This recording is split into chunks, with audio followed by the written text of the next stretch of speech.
WhatsApp guys, welcome back once again. So दोस्तों, आज की मूवी जो एक्सप्लेन करने वाले हैं उसका नाम है बिलीव मी।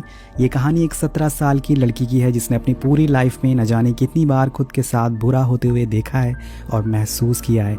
लेकिन इससे भी बुरी चीज़ तब होती है जब उसका परिवार उसका साथ नहीं देता, उस पर बिलीव नहीं करता, और यही वजह है इस कहानी का नाम होना बिलीव मी। तो आप समझ गए होंगे। तो चलिए कहानी की शुरुआत करते हैं। मूवी की शुरुआत में हम फ्लोरिडा शहर के एक छोटे से कैफ़े को देखते हैं जहाँ पर लीज़ा नाम की लड़की काम करती है। लीज़ा वहाँ के आने वाले सभी कस्टमर से बहुत ही अच्छे से बातें करती है और ये सब देखकर उसके बॉस भी बहुत ही खुश होते हैं। और यही वजह होती है कि जब उसने अपना प्रमोशन मांगा तो उसके बॉस ने ज़्यादा समय ना लेते हुए उसे सामने वाले काउंटर पर प्रमोट कर दिया। अब हर रोज़ की तरह एक रात जब लीज़ा कैफ़े से घर जा रही होती है तो हमें उसकी असली ज़िंदगी के बारे में पता चलता है। लीज़ा जैसे कैफ़े में खुश दिखती है, असली ज़िंदगी उसकी बिल्कुल उल्टी है दोस्तों। सभी लोग काम करके घर जाते हुए खुश होते हैं, लेकिन लीज़ा घर जाने से घबरा रही है। उसके लिए वो घर नहीं बल्कि एक नर्क है। अब साइकिल चलाते टाइम वो अपने घर में होने वाली चीज़ों के बारे में सोचती है और इन चीज़ों में हमें एक आदमी दिखाया जाता है। वेल, ये कौन है ये आपको आगे पता चलेगा।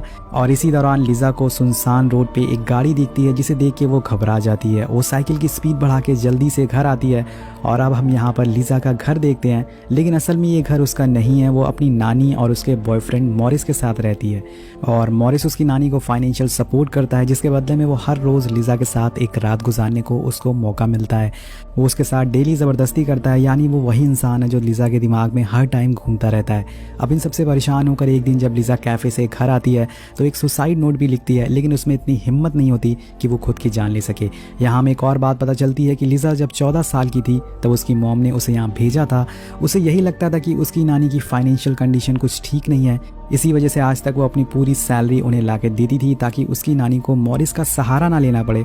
लेकिन 2 साल बीत जाने के बाद आज भी कुछ नहीं बदला है दोस्तों। अब एक दिन जब लीज़ा अपनी बड़ी बहन से बात करती है जो कि उसकी मॉम के पास रहती है, लीज़ा अपनी सिस्टर से बोलती है कि उसे यहाँ नहीं रहना है, लेकिन उसकी सिस्टर भी मजबूर होती है। उसके हाथ में कुछ नहीं होता। उसकी मॉम ने लीज़ा को यहाँ भेजा है और जब लीज़ा अपनी मॉम से यही सारी बातें बताती है तो वो ये कहकर मना कर देती हैं कि उसे अपनी ग्रैंडमा का ख्याल रखना चाहिए, इसीलिए उसे वहाँ पर भेजा गया है। अब लीज़ा की मॉम को देखकर ऐसा लग नहीं रहा था कि उसे लीज़ा की कोई भी फिक्र है। वेल दोस्तों, अब इतना ही काफ़ी नहीं था कि लीज़ा की ज़िंदगी में एक तूफ़ान आने वाला था जो उसे अंदर से हिला कर रख देगा। और एक रात जब वो कैफ़े से घर आ रही होती है तो रास्ते में उसे वही कार दिखती है जो पिछली रात उसका पीछा कर रही थी। लेकिन इस बार उस कार में से एक आदमी निकलता है जो कि लीज़ा को किडनैप कर लेता है और फिर उसके साथ कार में बहुत ही बुरे काम करता है। लेकिन वो यहाँ नहीं रुकता, वो लीज़ा की आंखों पे कपड़ा बांध देता है और उसे एक सुनसान अपार्टमेंट में ले जाता है और लीज़ा पूरी तरह से शॉक में हो जाती है। वो आदमी उसे अपने घर ले जाके लीज़ा के साथ एक और बार गलत काम करता है और ऐसे ही डेली उसके साथ वो गलत काम करता रहता है। डेली यही चलता रहता है। अब इसी तरह से 1 हफ्ता बीत जाता है और लीज़ा यहाँ पर समझ चुकी थी कि ये आदमी एक साइको है और उसके साथ जो हो रहा है वो नया नहीं है, क्योंकि यही काम उसकी नानी के घर भी हुआ करता था। लेकिन लीज़ा यहाँ पर सबसे पहले अपनी जान बचाना चाहती है और यहाँ से निकलना चाहती है। वो उस आदमी से जिसका नाम बॉबी है उससे प्यारी प्यारी बातें करने लगती है और सॉरी बोलती है कि ज़रूर उसकी लाइफ में कोई लड़की होगी जिसने उसे अच्छे से ट्रीट नहीं किया, इसलिए वो ऐसे काम कर रहा है। और बॉबी धीरे धीरे उसकी बातों में आ रहा था। वहीं दूसरी तरफ लीज़ा की नानी पुलिस से उसकी मिसिंग कंप्लेन दर्ज करवाती हैं, जिसके बाद पुलिस अपनी इन्वेस्टिगेशन शुरू कर देती है।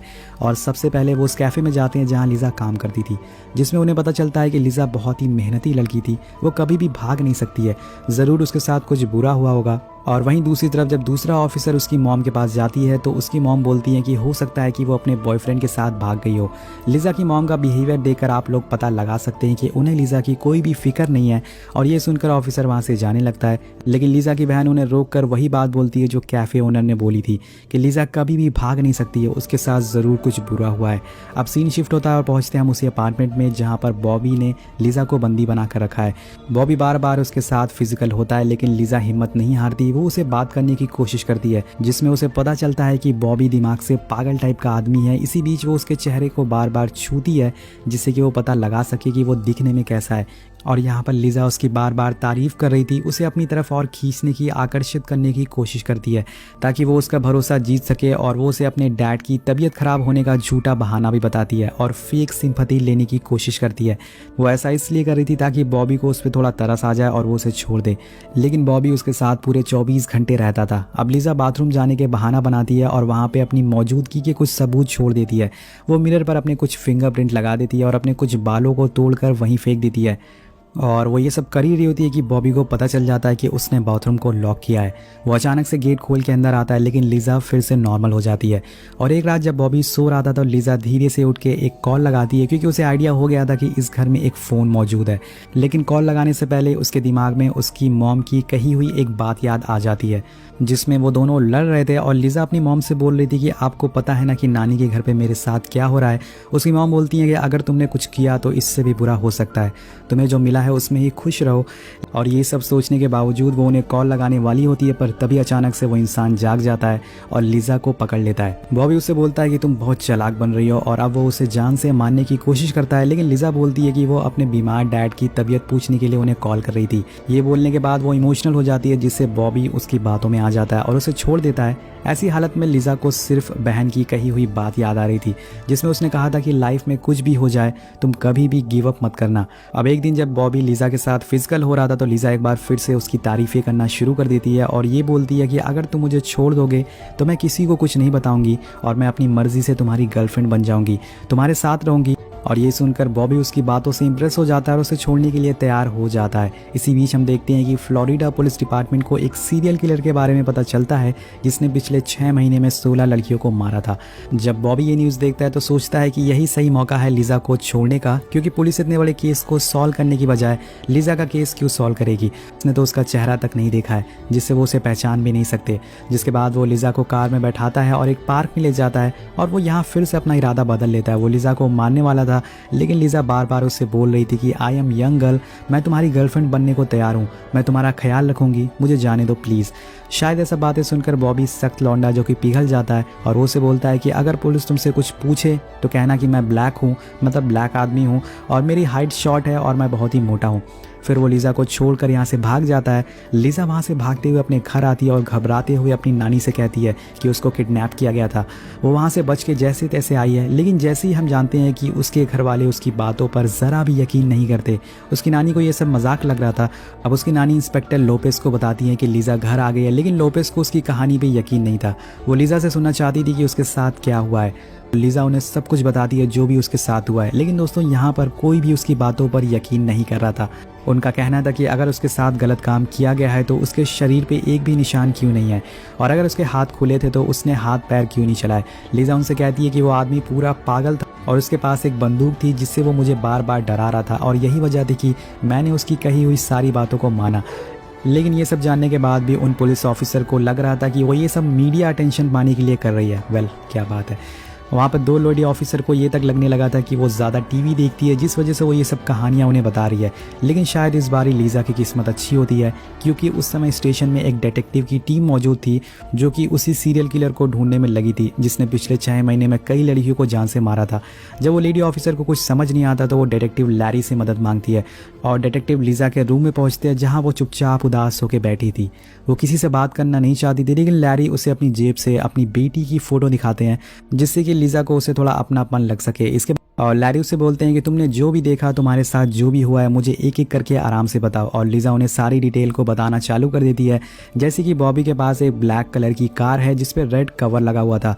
उसके घर में टोटल 22 सीढ़ियाँ थी। उसकी कार के डैशबोर्ड पे मैग्नम लिखा हुआ था। इसके बाद वो बोलती है कि वो आदमी गोरा है, लेफ्ट हैंडेड है और उसके पास एक बंदूक भी है। अब ये सब जानने के बाद लैरी को कंफर्म हो जाता है कि ये कोई मामूली जानकारी नहीं है। वो फ़ौरन अपने लोगों से कह के इन्वेस्टिगेशन चालू करने को कहते हैं। लैरी को चीज़ों को कंफर्म करने के लिए लिज़ा के घर पे फ़ोन करते हैं और उस फ़ोन को मॉरिस उठाता है, जो कि उसके बाप का रोल अदा कर रहा था। वो बाप बनकर उसका बात कर रहा था। लैरी सोचता है कि उसके डैड कितने लापरवाह किस्म के इंसान हैं और उसके डैड ऐसे क्यों हैं, इसके बारे में वो लिज़ा से पूछता है। अब लिज़ा दोस्तों आखिरकार थक हार कर मॉरिस की सच्चाई भी उन्हें बता देती है। फ़ौरन उसकी नानी के घर जाते हैं और मॉरिस को गिरफ्तार कर लेते हैं। वेल, आगे हम देखते हैं कि लैरी और उसकी टीम अब इस केस को लेके और ज़्यादा सीरियस हो जाते हैं। उन्हें लगता है कि लिज़ा के साथ ये काम उसी ने किया है जो सीरियल किलर को वो ढूंढ रहे हैं, और इसे कंफर्म करने के लिए वो लिज़ा के कपड़े फॉरेंसिक में भेजते हैं। और जब रिपोर्ट आती है तो उन्हें कंफर्म हो जाता है कि ये वही किलर है, क्योंकि लिज़ा के कपड़ों से वही निशान मिले थे जो कि सारे विक्टिम से मिले थे। अब लैरी को पूरा यकीन हो गया था कि ये वही आदमी है जिसे वो सालों से ढूंढ रहे हैं। वो फ़ौरन लिज़ा को लेके उसी जगह जाते हैं जहाँ बॉबी उसे छोड़कर भागा था।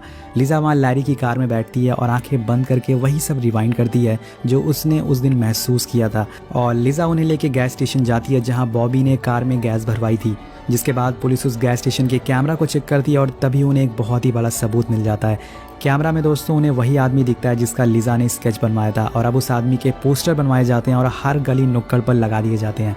पुलिस उसे ट्रैक करना शुरू कर देती है और कुछ दिन बाद फाइनली एक ऑफिसर को बॉबी दिख जाता है। वो बॉबी के पास जाता है और कहता है कि सर, हमारे पास एक चोरी की रिपोर्ट आई है और हमें आपकी कार की फ़ोटो लेनी पड़ेगी। अब बड़ी चालाकी से वो बॉबी की फ़ोटो खींच लेता है और उसे जाने देता है। इसके बाद उस फोटो को लिजा को दिखाया जाता है और लिजा उसे पहचान लेती है, जिसके फ़ौरन बाद ऑफिसर बॉबी के घर का पता लगा लेते हैं। उन्हें वहाँ पर 22 सीढ़ियाँ मिलती है और घर के अंदर जाने पे उन्हें वहाँ लिजा के बाल और उसके फिंगरप्रिंट्स भी मिलते हैं। अब जो लिजा ने यहाँ छोड़े थे वो काम आ गए दोस्तों। और अब ये सब सबूत मिलने के बाद अब बॉबी की मौत आने वाली थी। पुलिस उसे पागलों की तरह ढूंढने लगती है और कुछ दिन बाद बॉबी उन्हें एक थिएटर के बाहर दिख जाता है, जो कि बड़े आराम से मूवी देखने जा रहा था। उसी टाइम बहुत सारे पुलिस वाले उसे खेल लेते हैं और एक मुजरिम को अरेस्ट कर लिया जाता है। वेल, ये सब होने के बाद लैरी लिजा के पास जाता है और उसे ये न्यूज़ बताता है, जिसके बाद पूरा पुलिस डिपार्टमेंट लिजा की बहादुरी के लिए उसे सलाम करता है। लिजा ने अपने साथ साथ उन लड़कियों को भी जस्टिस दिलाया था जो बेकसूर थी।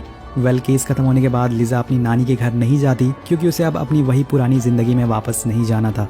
वो एक नई शुरुआत करना चाहती थी। इसी वजह से इंस्पेक्टर उसकी आंट से कांटेक्ट करते हैं और उसे वो लेने आ जाती है। और लिजा को इस हालत में देखकर उसकी आंट उसे माफ़ी मांगती है और उसे बोलती हैं कि उन्हें इस बारे में कुछ भी पता नहीं था। वो उसे बोलती हैं कि अब से वो उसका ख्याल रखेंगी और उसकी पूरी सेफ्टी की उनकी जिम्मेदारी है।